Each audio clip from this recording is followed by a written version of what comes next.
Hurmatli kuzatuvchilarimiz, Lux avto sotib Kia Sorentoni 2023-yilda ishlab chiqarilgan 2,5 lik panoramalik yilisindan sotib aytib qo'ydik. Ko'rishlaringiz mumkin. Mashinamiz oq rangli, beli jemchuk deb aytiladi. Bularda oppoq bo'lmaydi, oq jemchuk bo'ladi. Ko'rishlaringiz mumkin.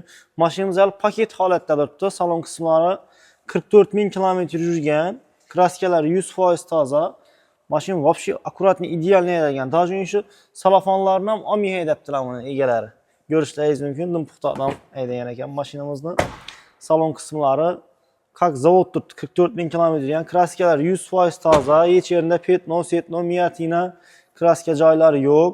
2,5 lik atmosferli motor, 7 odamlik oilaviy semeyniy mashin, zavodskoy pardalari bor. Mashinamizni ko'rishlaringiz mumkin. Orqa qismlarida mashinamizda oilaviy semeyniy mashin, panorama lyuklari bor. Lux avtoda bu mashinamizning narxini sizlarga 455 million so'mga qo'yib beramiz. Bemalol kelib, savdolashib, sizlar halol to'lov asosida xarid qilishlaringiz mumkin. 2023-yilda ishlab chiqarilgan Kia Sorentoni 7 odamlik panoramali versiyasi sizlarni sotuvda kutib turibdi. Lux avtoga kelaverasizlar, hammangizni kutib qolamiz.